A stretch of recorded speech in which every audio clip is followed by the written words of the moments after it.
I thought we would try a little something different. For what are video games but stories come to life with horrible, nightmarish graphics that linger like the regret of purchasing you!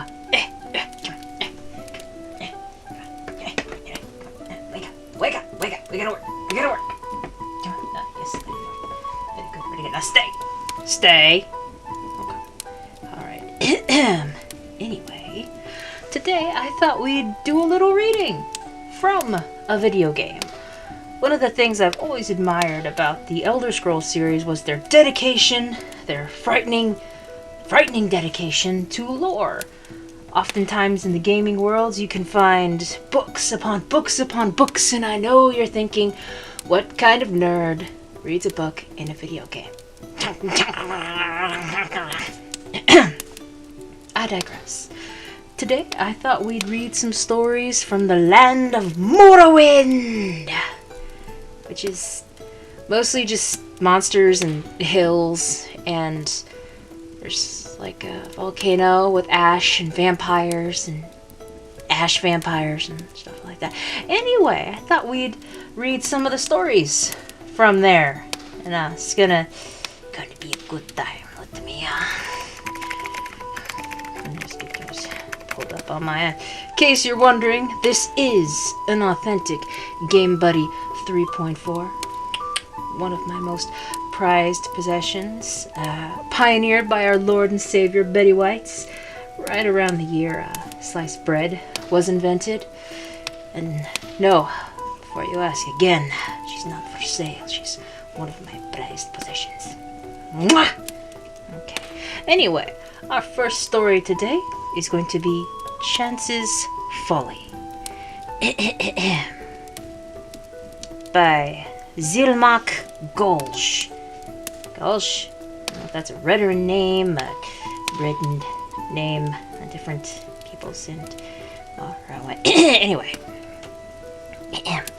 By the time she was 16, Minerva Ilos had been an unwelcome guest in every shop and manor in Balmora.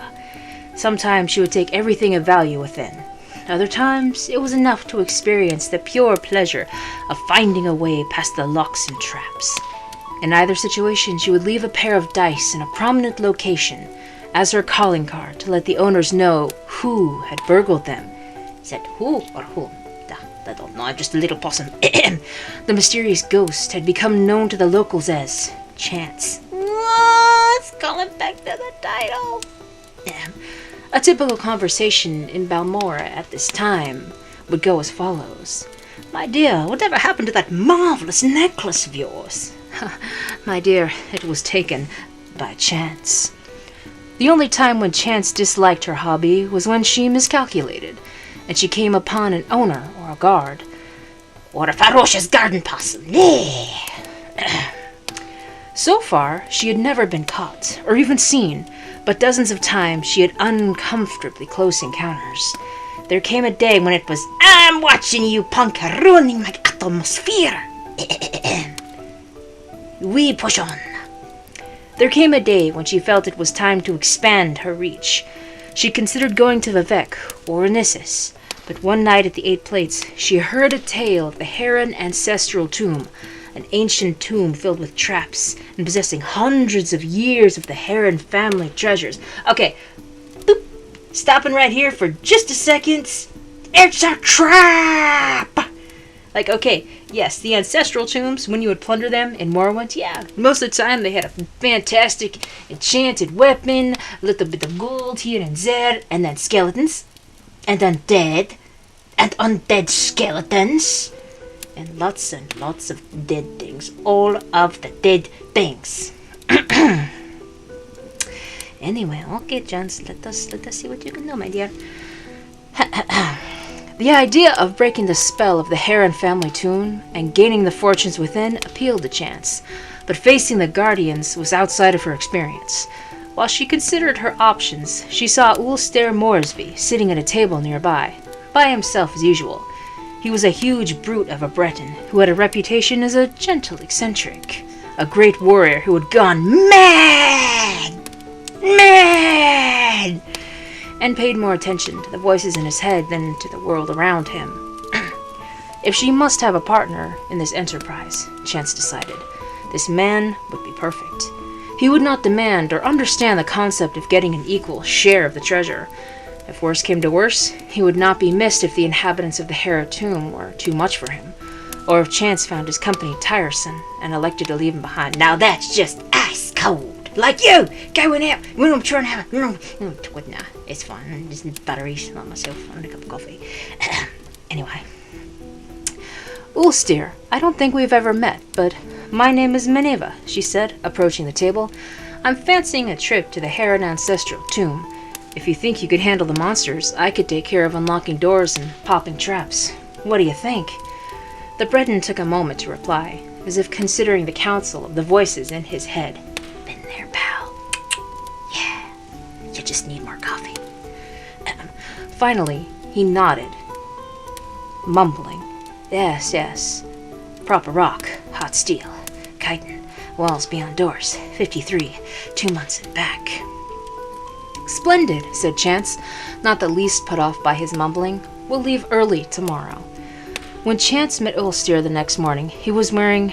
Okay, it's spelled Chitin. I never knew in game if it was chitin or chitin. I can't remember from Skyrim because a lot of the dialogue in the Elder Scrolls Morrowind wasn't voiced. It was a lot of reading, which again was wicked.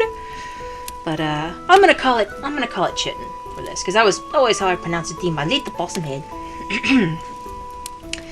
He was wearing chitin armor and had armed himself with an unusual blade that glowed faintly of enchantment. As they began their trek, she tried to engage him in conversation, but his responses were so nonsensical that she quickly abandoned the attempts. A sudden rainstorm swelled over the plains, dousing them, but she was wearing no armor, and Ulster was wearing slick chitin. Their progress was not impeded. Into the dark recesses of the Heron tomb they delved. Her instincts had been correct. They made very good partners. She recognized the ancient snapwire traps, deadfalls, and brittlebacks before they were triggered, and cracked all manners of lock. Simple tumbler, combination, twisted hasp, double catch. That pill bottle thingy that you spend 10 minutes trying to open and then you collapse on the kitchen floor. Ulster, for his part, slew scores of bizarre fiends, the likes of which Chance, a city girl, had never seen before. His enchanted blade's spell of fire was particularly effective against the frost atronarchs. He even saved her when she lost her footing and nearly plummeted into a shadowy crack on the floor. With my little possum tummy, that'd never be a problem. Not to hurt thyself, he said, his face showing genuine concern. There are walls beyond the doors in 53. Drain ring, 2 months and back. Proper rock. Come, Mother Chance. Chance had not been listening to much of Ulster's babbling, but when he said, Chance, she was startled. She had introduced herself to him as Minerva. Could it be that the peasants were right, and that when madmen spoke, they were talking to the Daedric Prince Sheogorath, who had given them advice and information beyond their ken? I like how I can pronounce, totally, Sheogorath, Daedric Prince of Madness. But chitin is just it'll be on their reach. Anyway. Or was it rather, more sensibly, that Ulster was merely repeating what he had heard tell of in Balmora, where in recent years Chance had become synonymous with lockpicking? As the two continued on, Chance thought of Ulster's mumblings. He had said chitin when they met as if it had just occurred to him, and the chitin armor that he wore had proven useful. Likewise, hot steel. What could walls beyond doors mean? Or 2 months back? What numbered 53? The notion that Ulster possessed secret knowledge about her and that the tomb they were in began to unnerve Chance. She made up her mind then to abandon her companion once the treasure had been found. He had cut through the living and undead guardians of the dungeon. If she merely left by the path they had entered, she would be safe without a defender. One phrase he said made perfect sense to her. Drain ring. At one of the manors in Balmora, she had picked up a ring purely because she thought it was pretty.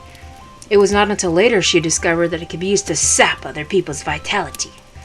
Could Ulster be aware of this? Would he be taken by surprise if she used it on him? She formulated her plan on how best to desert the Breton as they continued down the hall. Abruptly, the passage ended with a large metal door, secured by a golden lock. Using her pick, Chance snapped away the tumblers and bolt and swung the door open. The treasure of the Heron Tomb was within. Chance slipped quietly the glove off her hand, exposing the ring as she stepped into the room. There were 53 bags of gold within. As she turned, the doors closed between her and the Breton. On her side, it did not resemble a door anymore, but a wall. Walls beyond doors. For many days, Chance screamed and screamed as she tried to find a way out of the room. For some days after that, she listened dully to the laughter of Sheogorath within her own head. 2 months later, when Ulistir returned, she was dead.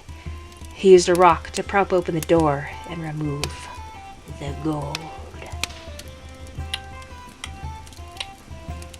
Well, what did we learn, kids? Well, I mean, you probably... Like, necromancy's cool and all that. You know, don't get me wrong. But, you know, they really should not do that because it's kind of hard sometimes Be careful when you play with the undead, kids. Be very, very careful. Or how about another story? Yeah, I'm feeling it! The possum bard of the ages. Let's see. Oh, that's one of my favorites. Yeah. The Cake and the Diamond. Also a Morrowind tale. I was in the Rat in the Pot, a foreigner corner club in Aldrun, taking my fellow rats out for a drink when I first saw the women. Now, Breton women are fairly common in the Rat in the Pot. As a breed, they seem inclined to wander far from their perches in High Rock. Old Breton women, however, are not so migratory.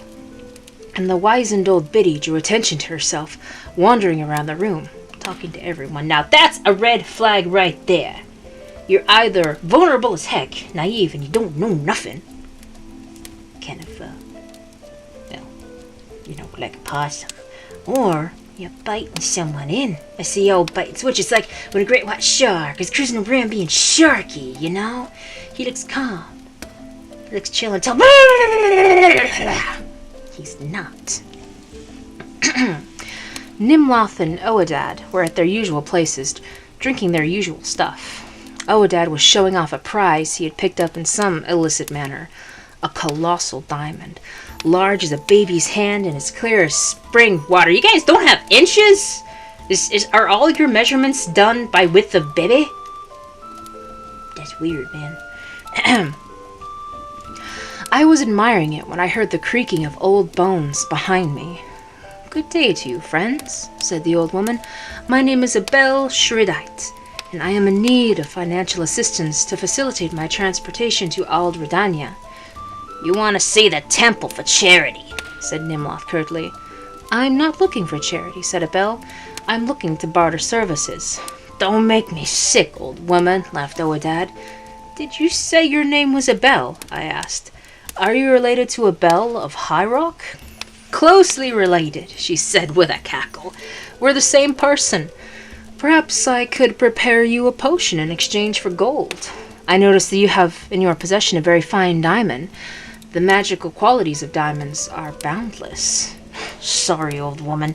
I ain't giving it up for magic. It was trouble enough stealing this one," said Oedad.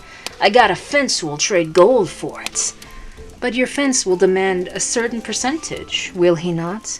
What if I could give you a potion of invisibility in exchange?" "In return for that diamond, you could have the means to steal many more. A very fair exchange of services, I would say." "It would be, but I've no gold to give you," said Oedad. "I'll take what remains of the diamond after I've made the potion," said Abel. "If you took it to the Mages Guild, you'd have to supply all the other ingredients and pay for it as well. But I learned my craft in the wild, where no potion makers existed to dissolve diamonds into dust. When you must do it all by hand, by simple skill, you are blessed with remnants those fool potion makers at the guild simply swallow up." "Sounds very nice," said Nimloth. But how do we know your potion's going to work? If you make one potion, take the rest of Odette's diamond and leave, we won't know until you've gone whether the potion works or not. Trust is so rare these days, sighed Abel. I suppose I could make 2 potions for you. There'd still be a little bit of the diamond left for me. Not a lot, but perhaps enough to get me to Albritannia. Then you could try the first potion right here and now, and see if you're satisfied or not. But, I interjected, you could make 1 potion that works, and 1 potion that doesn't, and take the diamond. She could even give you a slow-acting poison, and by the time she got to Albritannia, you would be dead. Bleeding Kinnereth, you dumb suspicious.